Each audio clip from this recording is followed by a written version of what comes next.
Hello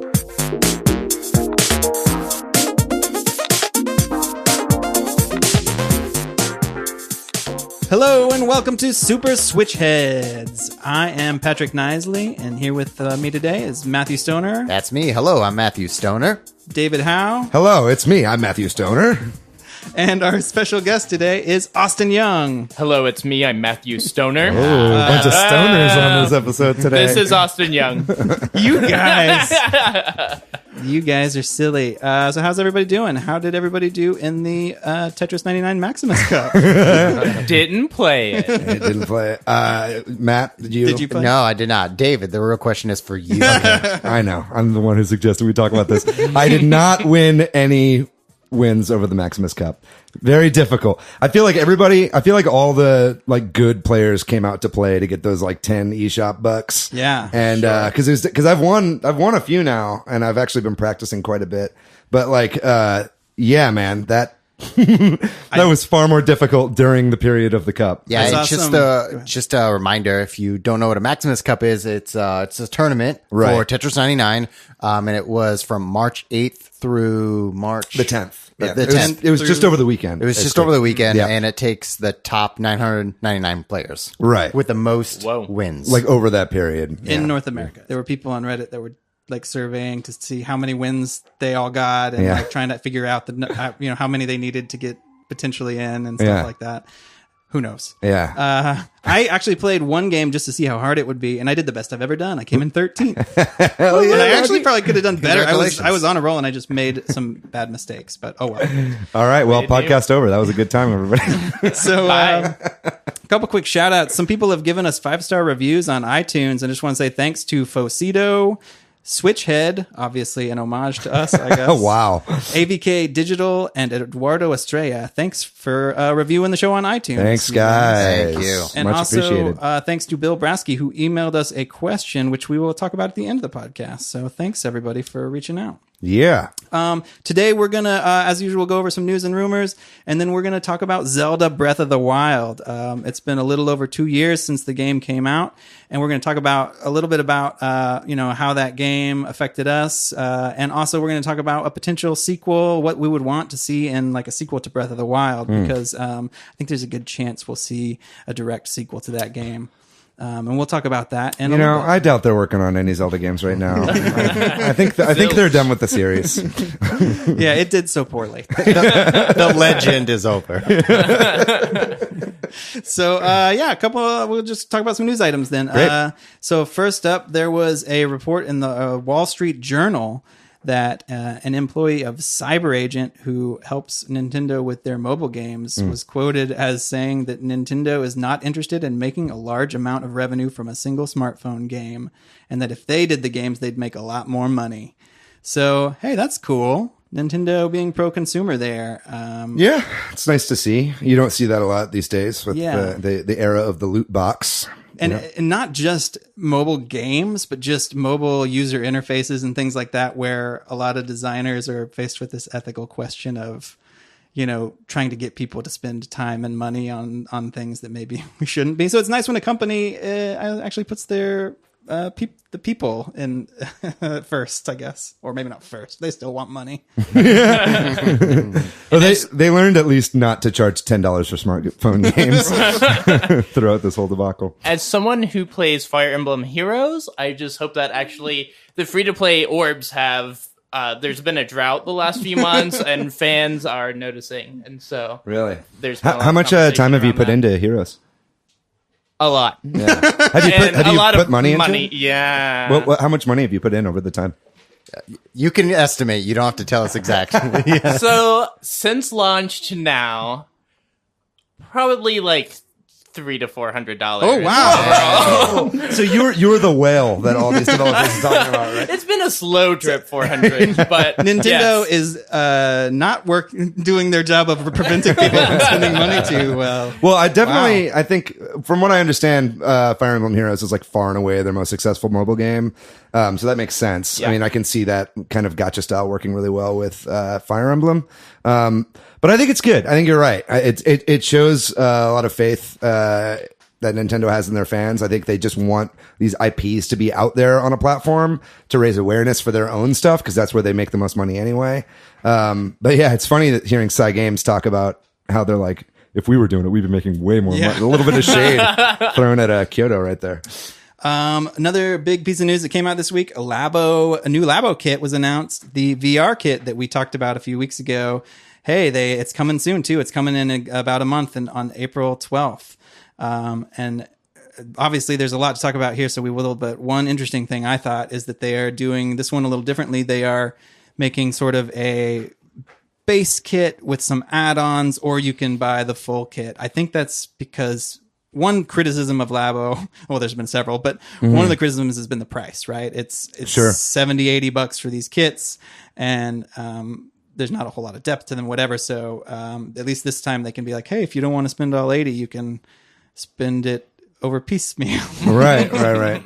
This definitely looks like the first Labo I'll get since the initial. It's the second kit. Labo you'll get. Yeah, the first since. This will be the first one I got since the other one I got. But I mean, it looks fun. I wish there was a head strap. Yeah, no kidding. That looks like the weirdest part. That it appears from the images and from everything that we've seen that you just hold these things to your head, and I mean, even if there's not, you can somebody's going to come up with a solution. Yeah. To Sure. DIY a little head strap, but it is strange. You guys interested in this one? Y'all going to pick this up? I'm interested in just seeing what usage from a game perspective. Like if we see any franchises using Labo, like a Metroid, I would even love to see something like a short mini game like Nintendo Land using some of these cardboard cutouts. Yeah, it'd be cool if they kind of integrated it in with some of their other stuff. You know, the vehicle kit you can use with Mario Kart, and you could use like the motorcycle kit from the variety, from the variety kit with Mario Kart as well. So it'd be cool if we see some stuff like that. I feel like they're being limited by the fact that you kind of have to have your hands on the cardboard at all times. Yeah. How are you going to play a game too? Yeah, especially with the Joy-Cons, they're kind of like perfect little VR controllers. So it's a little baffling, but there is one image where the controllers are there so that you could theoretically hold them, I guess, but that would be uncomfortable and weird. That would be weird. And it's not everyone, because then in some, like you say, they're part of the actual like extension of the mask, like the elephant thing. Elephant mask. Correct me if I'm wrong. Like I'm looking at pictures of the hardware, but we haven't seen pictures of the software yet. No, but on the like logo for the kit, or on the box art for the kit, you get a little bit of clues for each one. Like the elephant has like this kind of pencil and drawing thing kind of next to it, so I feel like maybe you're going to be an elephant drawing or doing some painting or something like that. With the nose, exactly. Trunk, yeah, and then elephants famous for their noses. Yes. And then the bird. There's a bird where it looks like you are probably flying. Yeah. And kind of soaring through some landscape. Yeah, and then whenever I saw the camera, it was like, great, Pokemon Snap sequel. Right off the bat. But it looks like that one's going to be taking place underwater. I think it says take pictures of sea life or something like that. So there's kind of hints as to what they're going to be like. I wouldn't expect them to be big experiences. These seem pretty shallow, just like the first kit. What about you, Austin? You interested in this? I think similarly, if there were like full games for this, then I would be all for it. But these little like mini games, I don't know if that's enough to sell me on the idea. Yeah, that's the problem with Labo, is none of the games have much depth to them, at least so far. So yeah, it seems more like a fun activity to do with someone, a kid, I guess, ideally. Is definitely made for kids. And the more of these that come out, the more I'm like, I shouldn't be buying these. These are for children. My 10-year-old nephew loves his Labo. That's the target age, I think. Right? I gotta finish my motorcycle and the fishing rod to do, so that'll be fun. I'm not gonna buy any more Labo before I finish those first two. Not gonna do the robot. I think I'm gonna pass on the $80 robot. I own it. I'll let you guys know whenever I get around to it. Invite us all over. That'd be a fun little activity. So another thing that happened this week, some data mining in Smash yet again. This time, some stuff suggesting possible modes that might be coming with Joker in April. A lot of maybes and mights there. I guess Source Gaming is the one that found, or the group of people that found this. That's right. And it seems like, based on some file names, there might be Home Run Contest and Stage Builder coming. What do you guys think about that? David, can you do your best home run contest announcement? home run contest. Oh, that's so good. Like that? Is that what you're asking? Yeah, That that's was so good. brilliant. Yeah. I had to back away from the mic there. I'm really excited for Stage Builder. Just like I'm Yeah. excited to see like custom games in Mario Maker 2. Like seeing if you can download custom game types in Super Smash Ultimate, that'd be incredible. I hope you can. Yeah, that would be And like great. share them, That'd be bookmark, cool. whatever that might be for like an online market. And hopefully for it's levels. at least as robust as the Wii U stage builder was, because that was That'd be pretty like you could actually draw the stages on the actual Wii U gamepad. So it'd be cool to see something like that, just so we could get people kind of doing their own interpretations of the stages that have been cut. You know what I mean? Yes. Because there are quite a few stages. I think there's about 10 that didn't make it into Ultimate. Another little piece of news: Octopath Traveler, the developers for that game, announced that they are putting out a mobile game that's a prequel, and they released a trailer. And then sort of, I guess, as an addendum to that, they said that they are working on a new console game.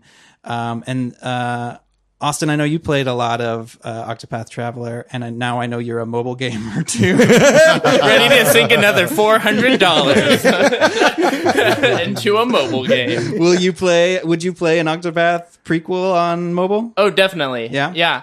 I mean, I don't think my phone can handle another mobile game, but it would go on my iPad for sure. That's Yeah. true, and on an iPad, yeah. It looks just like Octopath Traveler. Yeah, so the footage in the trailer, that was from the new game. Yeah, that's the mobile game. Okay, yeah. It looks great, and it looks like there's potentially even some little tweaks that look better than like they've added. Like you can, I don't know. We'll see. It's in Japanese. It's hard to tell. I guess this kind of makes sense when they trademarked that HD 2D kind of terminology. If they're going to be expanding it into different platforms, it makes sense that they would be bringing that into the kind of trademark realm. Yeah. And something on here too. I agree. I kind of wish that this was on the Switch, and it seems like why shouldn't it be? It looks just like the Switch game.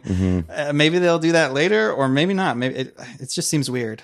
Well, and we've seen mobile games come to the Switch shop as well, right? And so, Like Pokemon Quest Yeah. dropped on the same day on mobile and Switch. So it'd be cool if it did something kind of like that, especially since it's like a horizontal, like a landscape oriented game.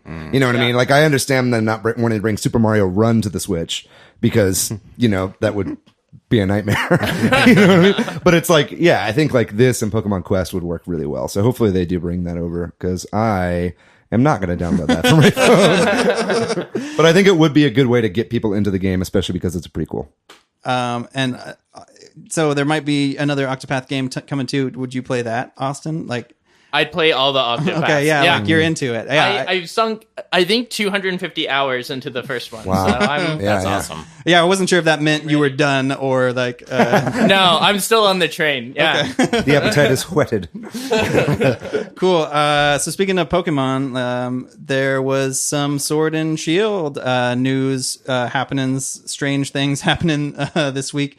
Nintendo of America tweeted out a thing about gym masters and then very quickly deleted it, and so that's led to a lot of like, what was that tweet? Did you guys read that? That was tweet? probably, I feel like, a localization issue. Like it didn't mean to say gym masters, but probably gym leaders. And that's why they deleted it. And Most likely, then I they think haven't so. put You it back think- up. yeah. Why haven't they put it back up? Or like it's I mean, maybe, yeah, that's a good question, honestly. I don't know.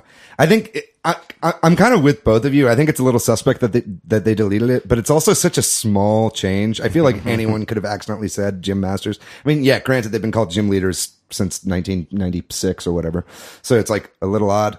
Probably Nintendo saw that everybody was going crazy with the speculation and they were like, fuck this. And like kind of just took it off. They're like, we don't even want to deal with this right now. And so they just removed it so they wouldn't have to answer a bunch of questions. But then that only stoked the that fire. just makes more Yeah. questions. What did we have instead of leaders in Gen 7? Because we had the trials instead of the gyms. Right. And everything was like Alolan themed, right? And Right. so leaders was gone as a like, Well, gyms in general were gone. yeah, right. Yeah.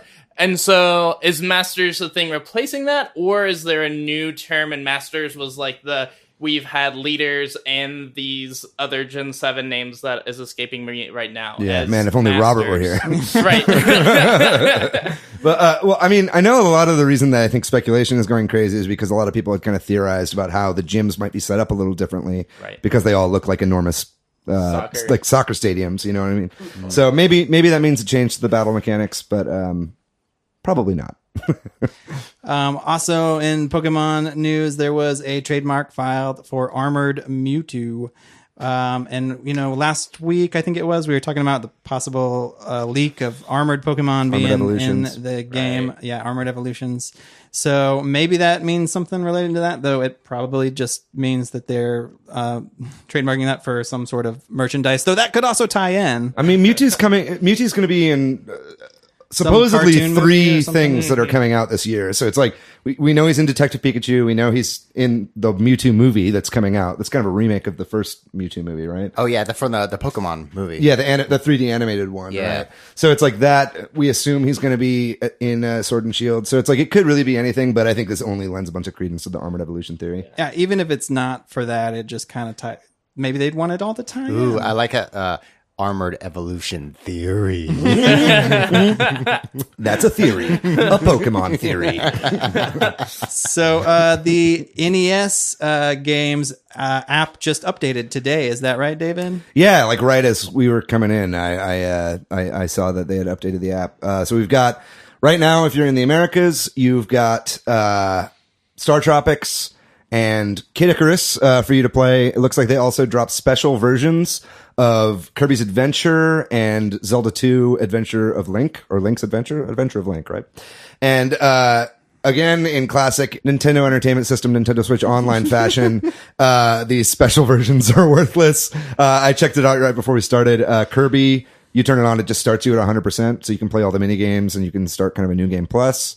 And then looks like Zelda 2 just starts you already leveled up quite They're a a great way to say you've beaten the game. Right, exactly.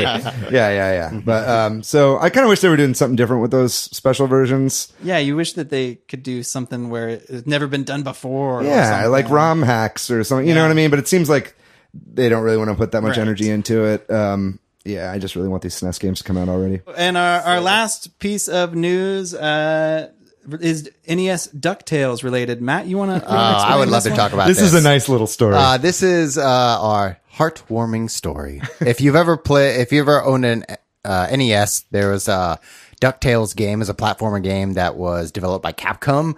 It's an incredible platformer, and there's a moon level, and the moon level has an incredible song. It's a great MIDI track. Best song in the game, for sure. Yeah, it's the best song in the game, and I would say one of the best MIDI tracks on the all of NES.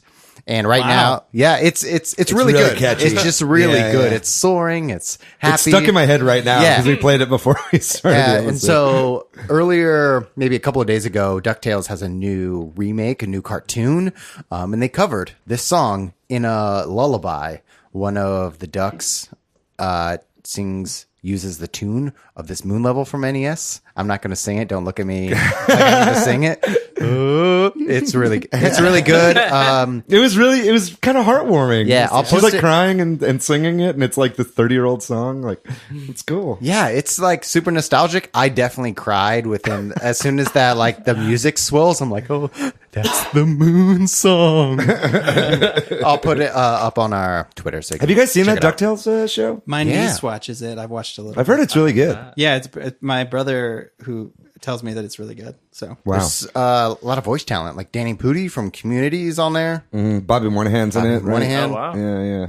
I don't have Disney Channel. That's the problem. But once Disney's streaming service comes out, it'll probably I'll all be sign on up there. for that. Yeah. Then I'll watch it with my kid. Yeah. Cool. Moving on to our main topic for today, which is The Legend of Zelda Breath of the Wild. So, as I said at the beginning, Breath of the Wild came out on March 3rd, 2017. So, it's been about 2 years.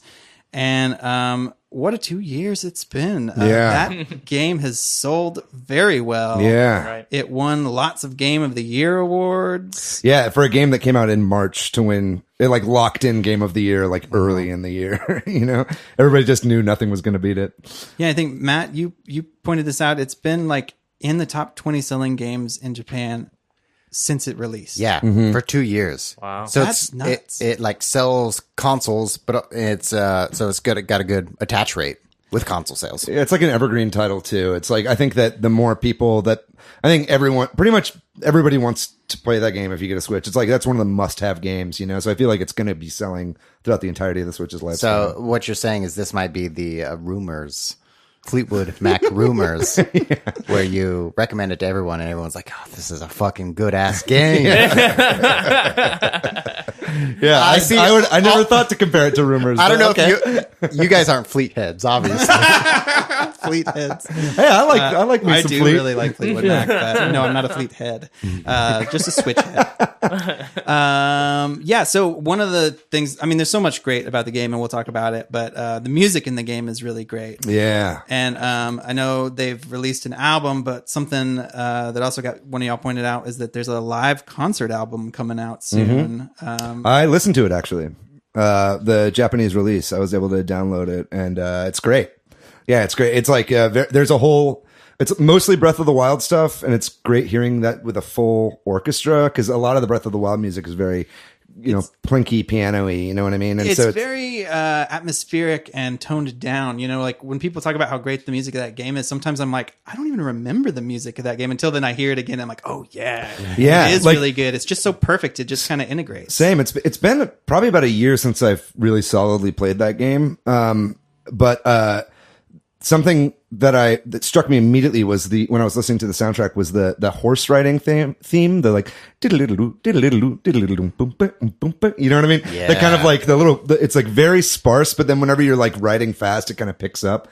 I don't know. That I was kind of disappointed in the soundtrack to that game when I first heard it because I'm just used to the big bombastic orchestrated stuff. But man, the music really sticks with you, and I think it's perfect, very atmospheric.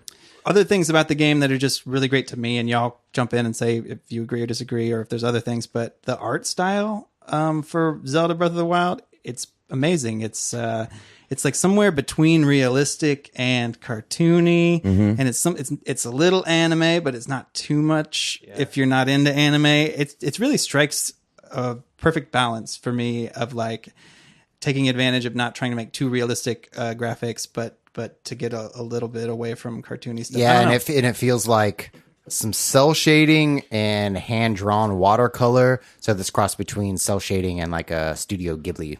Yeah, very Miyazaki. Yeah. Yeah. I love too, I think this is something that Nintendo is so good at is I think what they want to do above all else is to make sure the games run as best as they can.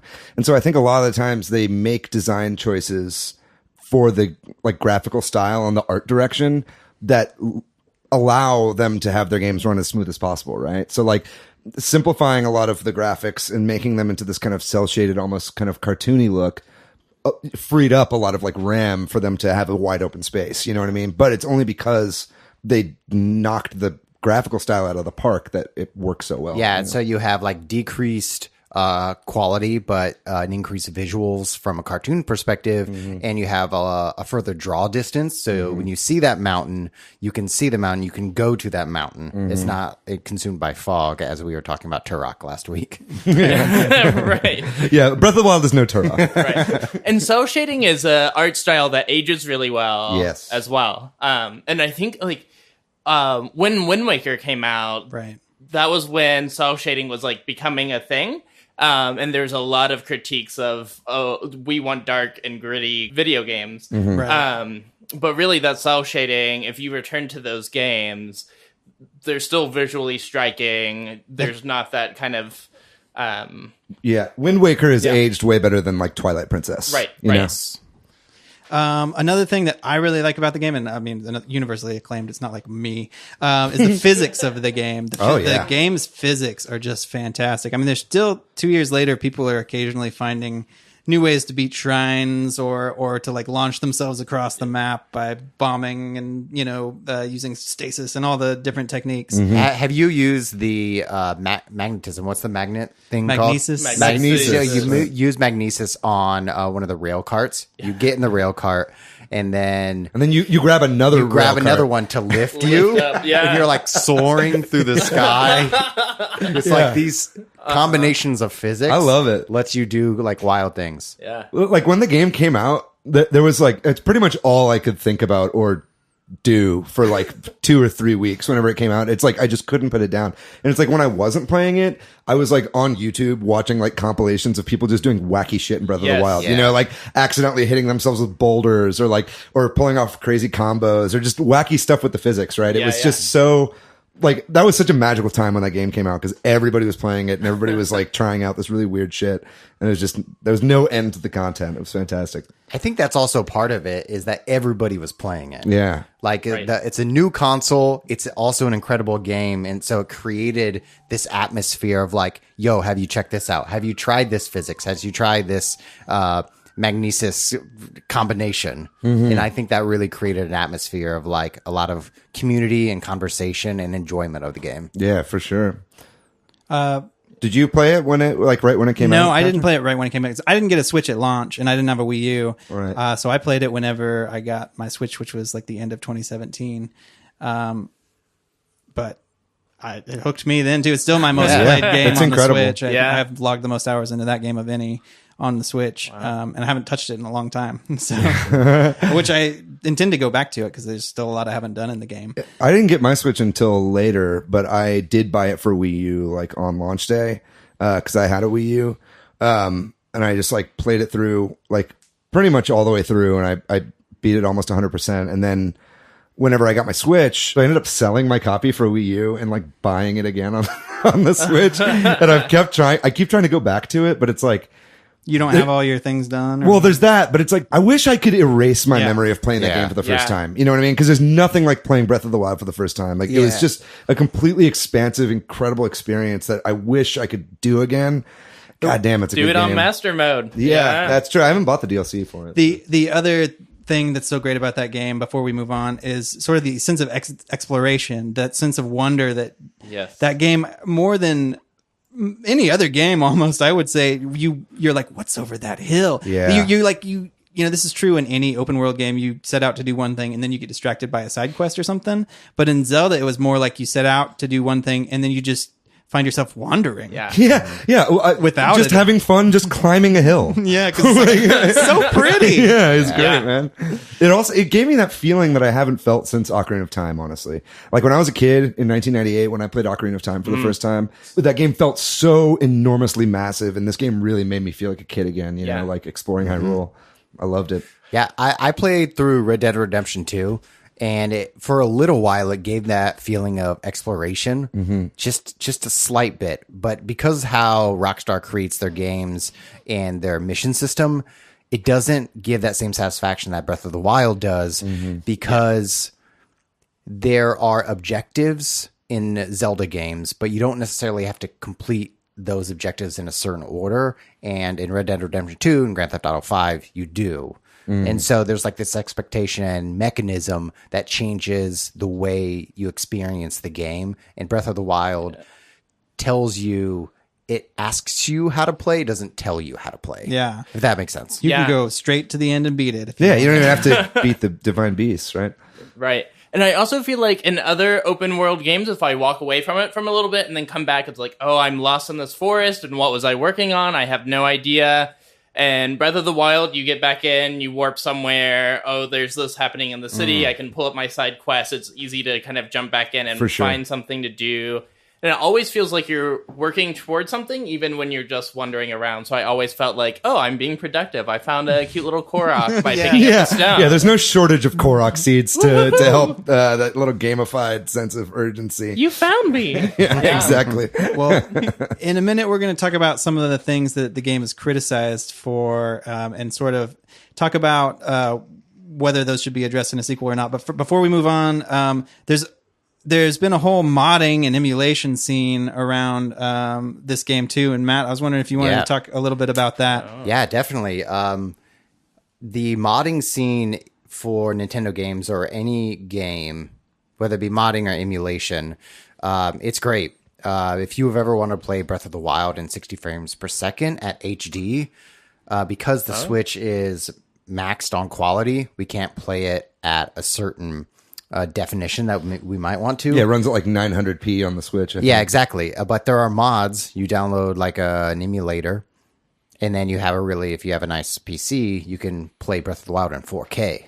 It's widescreen. It's beautiful. The draw distance is a little bit stronger and further, and it just looks beautiful. And it makes me want to play the game again because I can experience it from a new like a graphic perspective. I just saw a mod that came out as well that took away the cell shading from the game. I saw that too. It looks like Twilight Princess. Yeah, and it makes it look like, but it looks good. It's like, but it also made me. It's like it's not really one is better and one is worse. Maybe you guys think that one is worse. I think the cell shading looks worse. better because I think it looks cartoonier in some ways without the cell shading, but it also looks more realistic in some ways. I don't know. I just prefer the cell shading. There's also a great full Bowsette mod. I don't know if you guys. Yeah, they modded Bowsette in instead of Link, and she can play. You can have her in like the full black dress, or in like a little skimpy bikini, or like all this different kind of stuff. So if you guys ever wanted a Bowsette game, download CEMU. There it is. Man, my favorite Breath of the Wild mod for PC is there's a Hinox skin which makes him or her look like Shrek. Or Fiona. And it's or Fiona, and it's like really well modeled really well, and the eyeballs track Link, and it's so uncanny. He's like donkey. It's really cool. That's good. So just like how Majora's Mask used the same engine and assets of Ocarina of Time, I think given that Breath of the Wild launched or was a launch title, and also like we didn't really say this, but it also came out for the Wii U. I think there's a really good chance that they're going to reuse all that stuff and make a sequel. Does anybody for the Wii U? No, I mean for the Switch. But I think just given that they want the Switch to last so long and that they've done that, and the physics in this game are so great, it just seems not like a given because nothing's a given, but it just seems very likely to me. So I kind of wanted to go through some of the things that people complained about in the game and see what y'all thought about those, and if you think you would want that addressed in a sequel, and then we'll talk about other things in sequels. Yeah, there's definitely a lot of things that should be addressed. The first thing that a lot of people complain about is breakable weapons. How did y'all feel about that? Because that's so different than a lot of games and any other Zelda game. I enjoyed it early on in the game when it actually mattered. Near the end of the game, you're just constantly picking up new weapons, throwing down your weapons that you've used 5 or 6 times.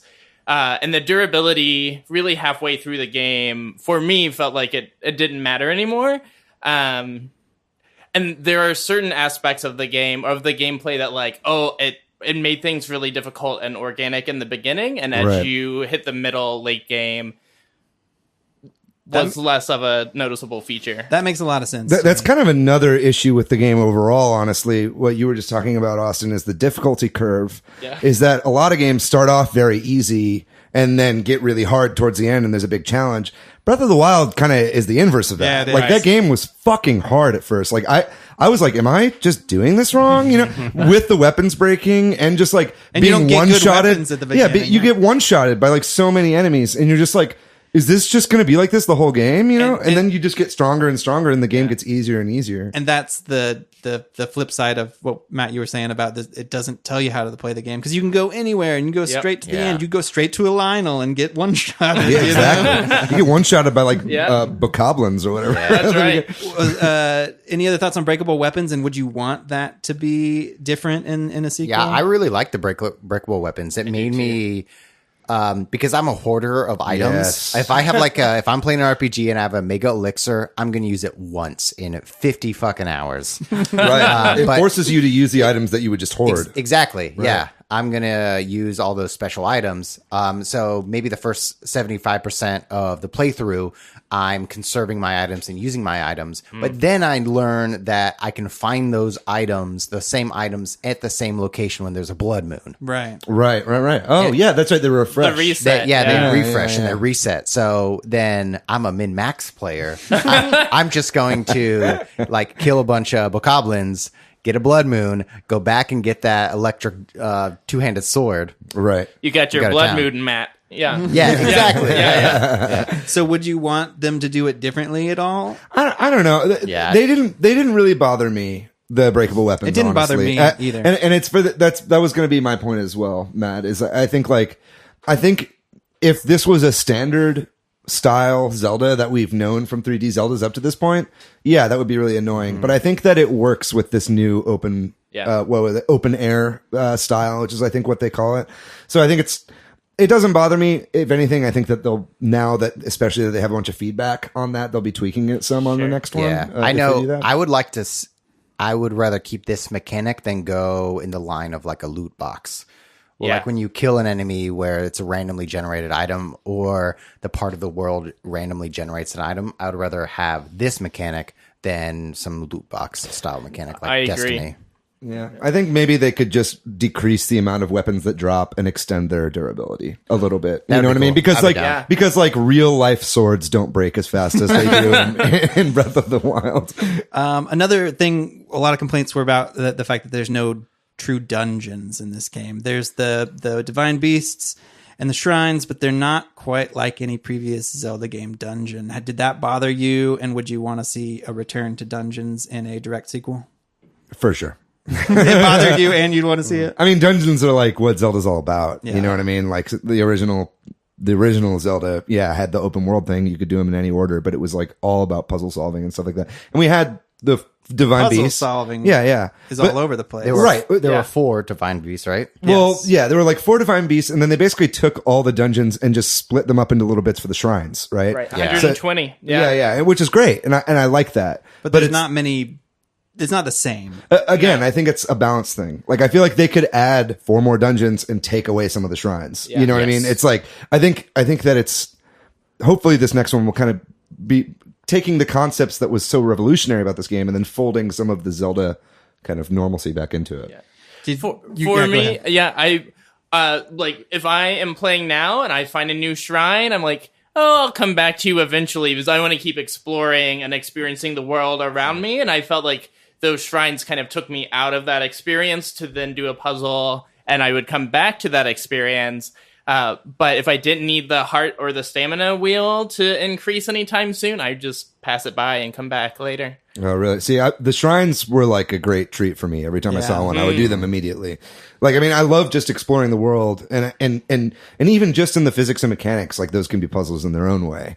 You know what I mean? Like figuring out how to like raid a bokoblin encampment or whatever can be its own little puzzle that you can solve any way you want. But I don't know. I just love the puzzle stuff in Zelda, and I think they've always done it so well.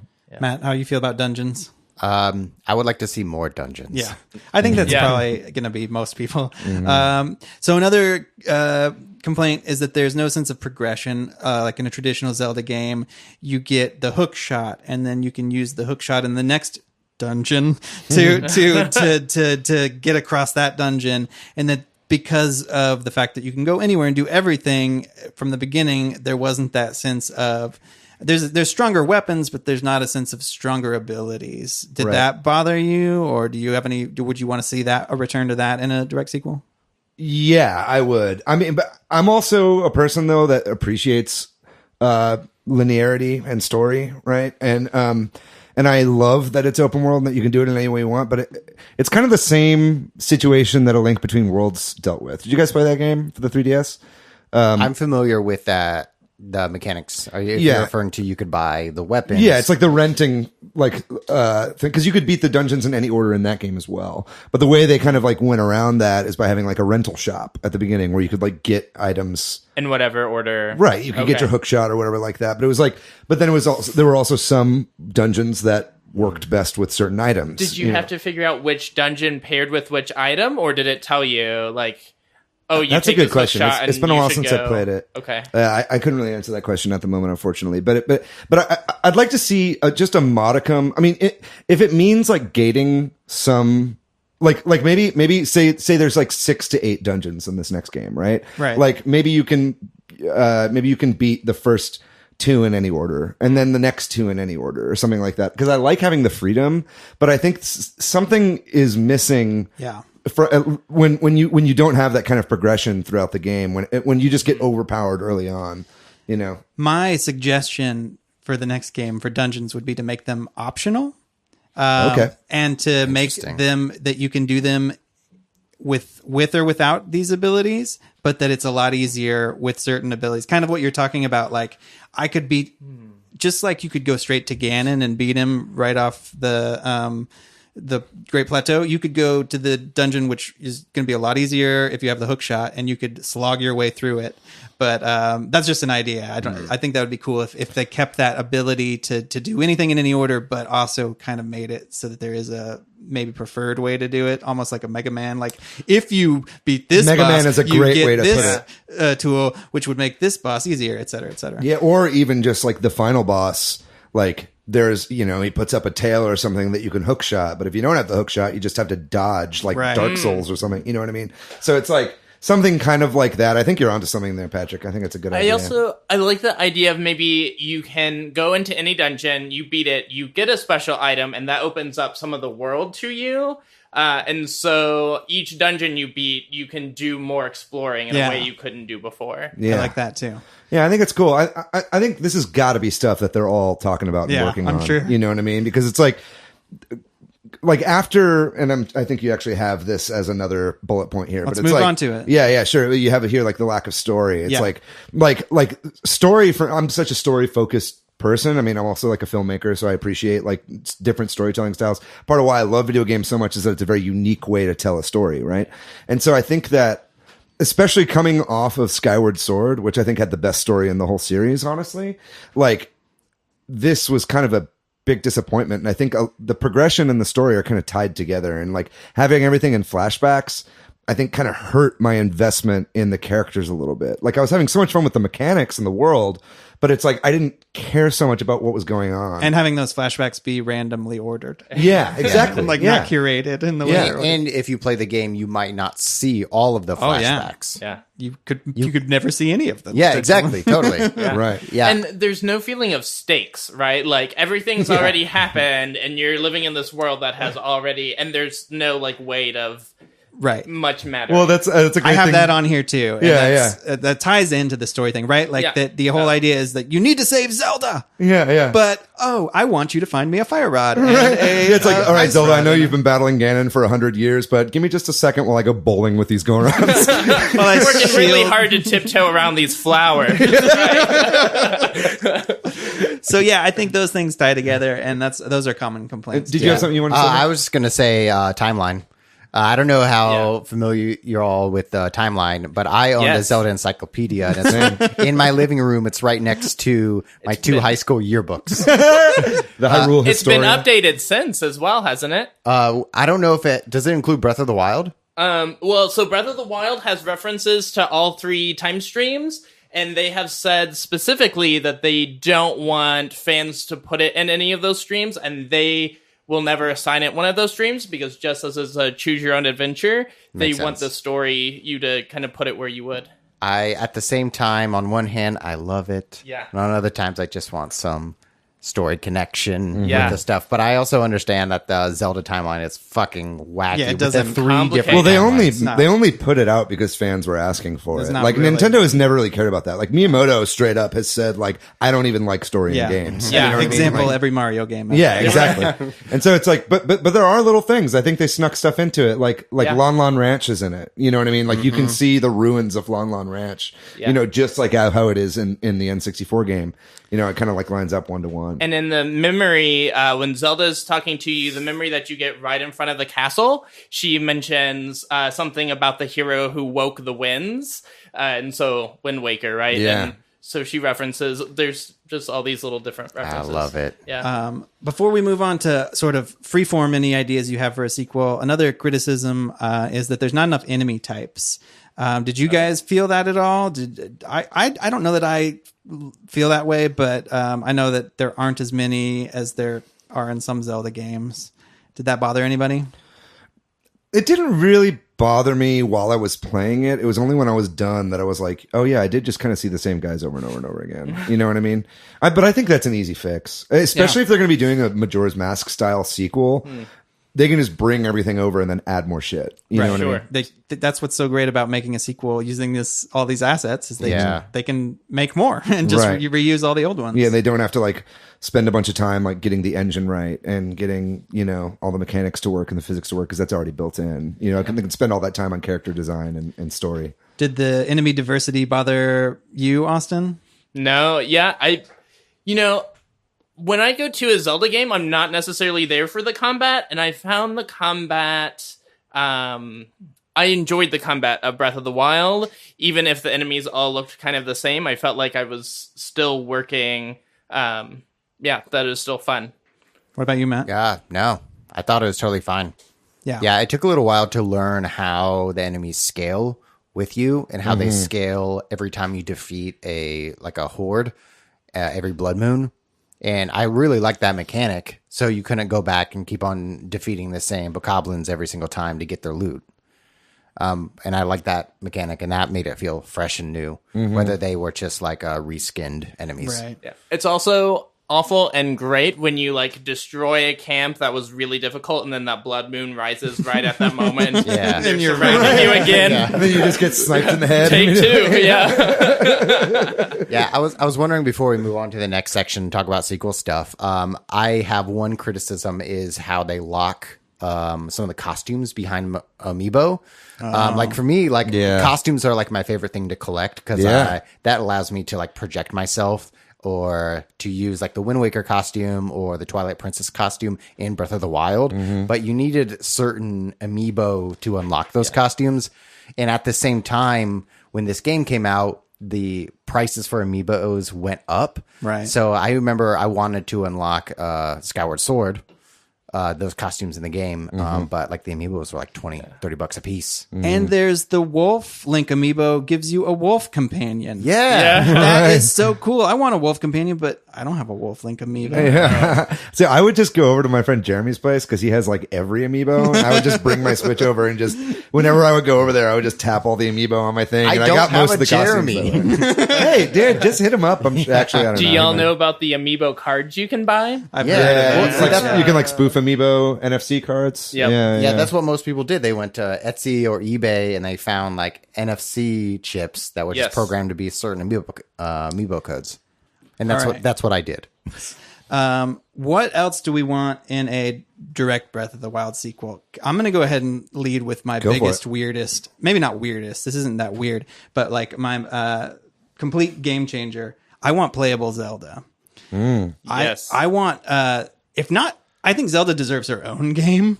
Play the Zelda game on the Philips CDI. Is there really one? Oh yeah. It's like Is one that? of the- But that's not like considered an official canon game I mean, or whatever. Isn't there some like? No, I mean, and nobody owned that system either. But, but Zelda did have her own game back in the 90s. Well, I want a playable Zelda. We see how awesome she is in Smash, and we get sort of hints of it in Breath of the Wild too. But I think that would be so cool if you could either choose between them, or they have each like sections where you play as each. Or here's what I really want: they have separate abilities, and you have to pick the one for the ability for what you need. Or you can play co-op, 2-player, That would be local so co-op. cool. One person's Zelda, one person's Link. Even if it was like each person on their own system, right? And That would like- be even cooler, like 'cause play then you could- either online or like one person on the TV and one person on their own system, just running around that world together. So you don't even Goddamn. have to be in the same place. Yeah, that would be great. That'd be super cool. Yeah. That's my big, like, probably not going to happen ask is to make a playable Zelda in the game. Yeah. Man, you know what else would be really perfect for Breath of the Wild? Is a Zelda Battle Royale. Like, I'm not fucking kidding. Like now that Tetris is a Battle Royale, like, I think anything can be a Battle Royale. And I think that just dropping straight up 100-person multiplayer into the Zelda world, everybody grabs their own weapons and their own shit. Like, you could paraglide in. Yeah. You know what I mean? Yeah. Like, That'd be really fun. A little sail. what about you, Matt? Oh, I was thinking about, we were discussing progression and abilities. Not early in the game, maybe not in the middle, but I would like to see some mobility enhancements. So if you run a little bit faster or you soar a little bit faster, just some slight enhancements to move around the world during that late game phase when you're just trying to find all the shrines. I don't think that's a vehicle. That could be boots. That could be, I don't know, like a Nimbus cloud from Dragon Ball or something. I don't know. It could be anything. I definitely want vehicles, though. Yeah. Because they have that motorcycle. Unicorn motorcycle. Yeah, I want the motorcycle to be accessible. I want, or the Loftwing from Skyward Sword. I want there to be flying around to be so able much to fun. fly in a Loftwing. I feel like that might awesome. break a little bit of the difficulty of the game if you could just kind of fly wherever. My pitch for this Yeah. is that there are like Loftwing nests, and the Loftwing can only land in a Loftwing nest or something like that. Oh, okay. And you can do combat from them, like you can, just like you could on a horse. You can, shoot your bow and arrow, but you can't just land anywhere. Right. I don't know. That's my. Did you guys play Final Fantasy 15? No, I never did. I haven't. Well, you have a car, and then later in the Right. game, you can have a flying car. But you can take off from the street and only land in the street. And if you land anywhere else, you fucking explode. You die. There we go. Exploding Loftwings. We've solved it. There it is. But I think that solution for Loftwings is like would be really fun. I like the idea of boots too. I hadn't thought about that, or something that like an ability that makes you run faster or makes mobility. Yeah. I also think the ships are broken. Like, sailing in Breath of the Wild kind of sucks because you have to You just like blow fan the your leaf Korok on it. Or leaf. whatever. Yeah, and it doesn't work. Yeah. Or I've never really mastered It would be cool if they added more kind of water areas for you to traverse. You know what I mean? I think that could be cool. And if they added like the iron boots and stuff like that so that you could go underwater. Oh, that would be Yeah. awesome. Yeah.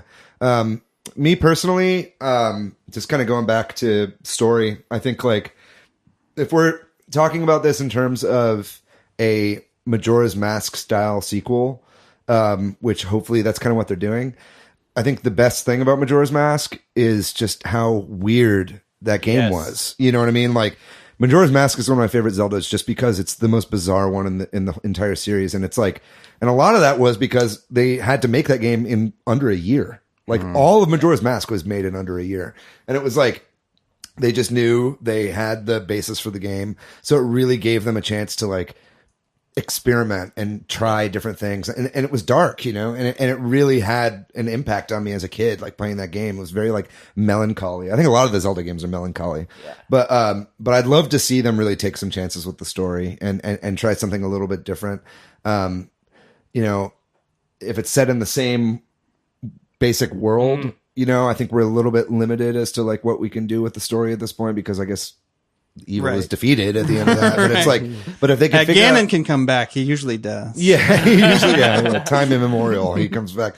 But I'd love to see them take some chances with like a really good narrative because I think that they've got people there that can write really good story arcs. And like I said, Skyward Sword is one of my favorites just because of the story. Austin, what do you think? So Majora's Mask is also one of my favorites, and like you said, there's kind of that combination of dark whimsy and it's almost like a fairy tale, a dark fairy tale. Not everything makes sense, and it's wacky. It's like David Lynchian. That's right. But so something I would like to see in the like having stakes, having story that feels like it matters. I would like to see this kind of open world where events are happening and you can interrupt those events in different ways to change how things happen.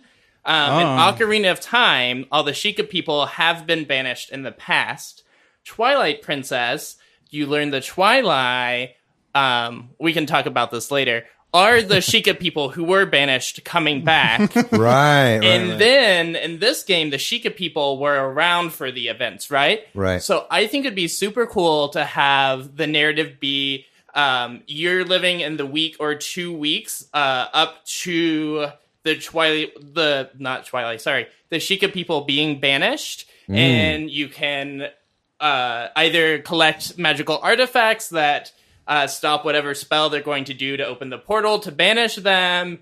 You can get into the politics, but that physics system, you could like pile up things in front of the exit, and they actually have to figure out how to get out of the castle or whatever. It'd be interesting. That would be hilarious. So you want to create a refugee crisis? That's right. That's all I want. Yeah. And then you could bring back the Majora Mask like time sequence as well, but do it on a much larger scale. That's a great idea. Cool. I think that's gonna probably wrap up our discussion of Breath of the Wild. You got one last thing to throw in Real here, quick, Austin? my partner said if I didn't say this, well, he wants Impa to be a playable character. He's in love with her. He only knows the old lady version of her from Breath of the Wild. Right. I do think it'd be cool if they made some additional playable character. Yeah. You know, Has I think your it should partner be Zelda. played but- Hyrule Warriors? He has not. Yeah. You can play as Impa. Yeah. That's Warrior Impa, though. He's not into that. Yeah, There's no more traditional Zelda game than Hyrule Warriors. We all know that. valid. But yeah, I can't wait for a new Breath of the Wild. That'll be awesome. Yeah, I agree. So let's talk about what we've been playing this week. Let's start with our guest, Austin. What games have you been playing over the last week or so? Yes. So I returned to Breath of the Wild a little bit this week to kind of prepare for this. I've been playing Final Fantasy IX, slowly working through that. And then on my 3DS, I've been working through Etrian Odyssey Nexus. Oh, cool. How is that game? I'm really enjoying it. I did 4 and 5, and Nexus is kind of like just a compilation of all the other games prior to it. And so getting to experience all these other classes that I heard folks talking about. But it really does feel like a celebration, I guess, of what the series has been on the 3DS. Hell yeah. How far are you in Final Fantasy IX? Ooh, the Black Mages and the Forest with the Owls, I just left them. Okay, got it. So not very far. Yeah. You're about halfway through. Yeah. But I've caught 24 frogs with Quina.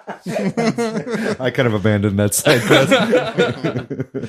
How about you, David? What have you been playing? Well, I beat Final Fantasy IX this past week. Hey, you wanted us to hold you to it. Yeah, I did Congratulations.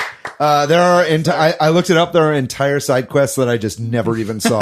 Like I never once rode a chocobo in that game. I never found the chocobo minigame, or I don't even know where you find them. You rushed through it. Yeah, I kind of did. I think I ended up beating it in kind of just over 40 hours.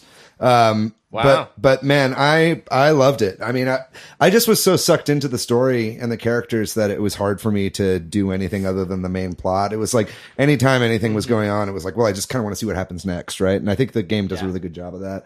So yeah, I'm pumped. I'm actually just yesterday, I was like, man, when is Final Fantasy VII going to come out? Cause I'm way into it now. I've been having a really good time with these games. I pre-ordered the game. It's now sitting on my Switch, just waiting for the 26th. Mocking you. Yeah. And then other than that, I've just been playing a little bit of New Super Mario Brothers U for Switch with my girlfriend. She basically was like, let's play some Mario games because it was March 10th recently and it was like Mario Day. Yeah. She was like, let's play a Mario game. And we started playing that.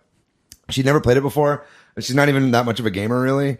But I started playing it with her, and then it was getting kind of late, and I was like, "Well, that was pretty fun." And she's like, "What the fuck are you talking about? Let's keep playing." Nice. This isn't over. Yeah, she got totally obsessed with it. We ended up playing until 3 in the morning or something like that. But it was fun. It's so much more fun with people. Well, I'm going to interrupt here. I was going to ask you, Matt, but I'm going to say what I've been playing, which is that I've been playing New Super Mario Bros. U Deluxe, or however. Yeah, that is correct. However you say it. I was kind of not burned out on Octopath, but I just needed a break and to play something else. And it's not the best 2D Mario game ever, but it's what I have and what we have right now, and it's a lot of fun. I think it's great. It's joyful, and it's like, oh man, I love 2D Mario games, and I also this is getting me pumped for Mario Maker. I've started playing it with it since our last show, and I've already beaten the first 3 worlds. So I think I'll probably beat it very soon. Are you playing it alone, or I'm playing it alone? Yeah. I tried to play it with my kid when I first got it. I got it at launch, and we can talk about this another time, but the life system is problematic for a 4-year-old. Well, he can play as Nabbit, Yeah, he can still fall and die. Patrick says disappointingly. and when he starts with 5 lives, it's like I could sit there and grind out 99 lives for Nabbit so that he could play, and I guess that's what I need to do. No. But 5 minutes later. Yeah. So, but I really like it, and I've been enjoying playing it by myself, but I wish I could play it with somebody. Yeah, it's a good game. What about you, fun. man? Man, I'm back in the Smash curve. Nice. After playing at a Switch Heads meetup, I'm trying to play Palutena and just playing that. You're crushing us. Oh, I fucking love. Those up A's. Yeah, it was super fun. I got really nostalgic to play Chrono Cross which was a PlayStation game. Oh my god, Chrono Cross is one of my favorite games of all So time. I watched 2 reviews of Chrono Cross from a couple years ago, and promptly listened to the soundtrack, which is like 3 hours, and it's fucking incredible. Chrono Cross is one of the best video game soundtracks. I think it's the best video game soundtrack of all time. It's honestly. really good. Yeah. And so I started the process. I own Chrono Cross on PlayStation, so I'm going to download an emulator, start playing through Chrono Cross, and play it in HD. Man, I wish that game would come to Switch, but too. I think it never will. Because I actually read a thing recently about how Final Fantasy VIII and Chrono Cross basically will probably never come to Switch or Is that PC. a licensing issue? No, well, 8 is on PC, but it's like the old version of the PC port. It's not a licensing issue. It's just like back in the 90s, like Squaresoft would just throw away all their source code. Oh, no. So it's like all the source code for Chrono Cross and Final Fantasy VIII is lost to time, right? Like Final Fantasy VII, for instance, that's coming to Switch, is an amalgam of like the PC port and like a beta version of the PlayStation game. And it's like them kind of blending all that data together. Wow. So it's like, I think unfortunately, emulation might be the only way to go for that game moving forward. But that's a good game. You know what got me on the Chrono Cross hype again? What was it? There was like, either this is real, there was a Smash leak, and one of the characters was Chrono, and I was like, oh, Chrono would be cool. Chrono Trigger's great. What about Chrono Cross? Dude, I'm one of the very few people that thinks Chrono Cross is better than Chrono Trigger. Oh, really? I love Chrono Trigger. Don't get me wrong, but like all my nostalgia is with Chrono Cross. Like, and I love that there's like 50 characters. There's so many cool characters. Yeah. That's what I'm playing. Yeah. Awesome. So, hey, like I said earlier in the show, we got an email from Bill Brasky who asked us to answer some of his questions.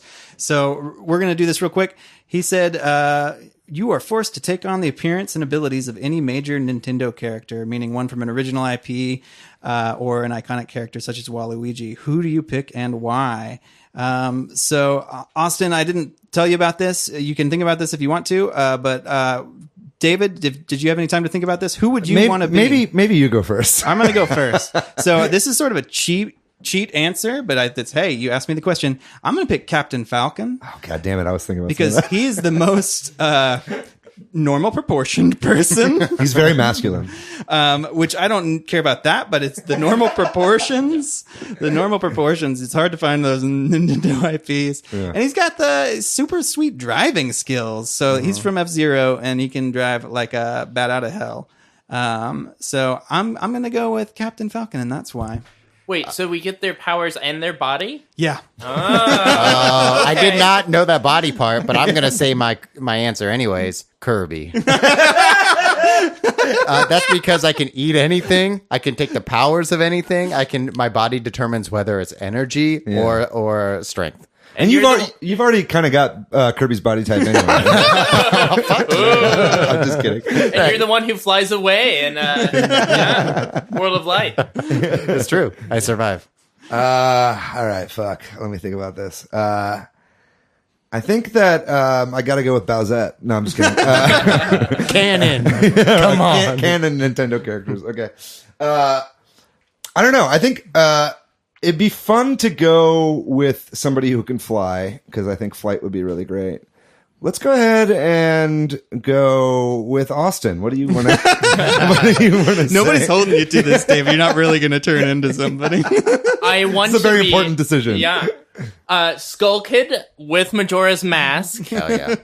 I'm going to bring that moon down on you. I'm going to play with some fairies in the forest. Twist my head around. Laugh all the time. Just living my best life. Yep. Okay, fine. I figured it out. I would be Tingle. Yeah. Tingle's great. I just want to float around on a Whoopally. balloon flying. I want to have a little beard. I want to not worry about what I eat. Tingle is Tubby. All right. And I want to be really good at figuring out maps, which Tingle is very good at. He is a cartographer. So that has got to be who I would go with, is Tingle from the Zelda series. Blow up your underwear into balloons. Yeah, I want to wear a onesie at all times. That's basically what I want to do. And he asked us a second question. That would be, we have to curse each other with being a Nintendo character, and the goal would be to make somebody the most debilitating and or embarrassing character. Okay, well, let's just do it now. Like, All right, I would make well, all of you tingle. Let's In my fantasy, I would be Tingle, and you would all also be Tingle. And we would do a Four Swords adventure style game where we're all Tingle. Okay, that's my answer. I'm gonna make, and I have no reason for this, so I'm gonna make Matt Toad. Not even Captain Toad, just regular Toad. Just a regular ass Regular, Toad. no, not Captain Toad. Regular Toad. I don't know why. This is gut instinct, and I'm gonna make David Wario. Oh, okay. Because I love money. which is the good side, I think, of that is you get, at least you're rich. Yeah. Though Like you're a famous game developer, Wario. And Austin, I would make you tingle. I'm there for it. Yeah. Please do. Okay. Patrick, I would make you Slippy Toad. Oh, yeah, that's a bad one. Because you need help right at the beginning of the game. Austin, I would make you literally any Fire Emblem character. Let's say Crom. Oh, that's a good one. All right. That's not a curse. That's a blessing. And David, in order to help Patrick, I'm going to make you Peppy. I'm going to be Peppy? Yeah. I love it. He's very wise, Peppy. Yeah. I think Pepe is not such a bad draw. Out of Did you call him Pepe? Pepe and Spiro. Pepe Hero. Pepe, hey, the Spiro del Dragon.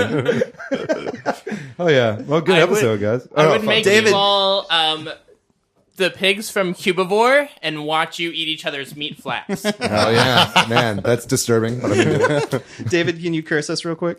Oh, no, I already did. I made Oh, you that's guys. right. We're all tingle. You guys are all Tingle. I want us to all be Tingle. I want to tingle together. Oh my All right. So, yeah, good episode, y'all. So, let's, as always, you can find us on Spotify, iTunes, all that stuff. Contact us on the Facebook, Discord, or email us at superswitchheads@gmail.com. If you have ideas for an episode or focus that you want to hear us talk about, or that you have questions, or whatever it might be, send us a message on Twitter. Yeah, keep bringing these questions going. This is fun, especially with speculative stuff. Like that's something we don't really get into, or it's just like kind of what ifs within the Nintendo world. So yeah, keep them coming. And thanks to Corduroy for the music. And thanks to Austin. Thanks, Austin Young, for being on the podcast. Thank y'all for having me. Did you have a good time? Oh, yes. Very good. If people wanted to find you on social media, where would they find you? Cookie Cat Courts, all with Q's, except for the K in Cookie on Instagram, Austin Young, or thrown elsewhere. You have like a million screen I have a different name names. for each one. Big It's awful. snakes. You can find me at Monolith Fiji pretty much everywhere on the internet. You can find me on Twitter at Matthew, MATHYOU. And I am PDYX most places online, though somebody else has taken it. I haven't mentioned this. Some places I am PDYX123. That's bullshit. All right. Well, thanks everybody for listening. Have a good week. Bye. Bye. Bye.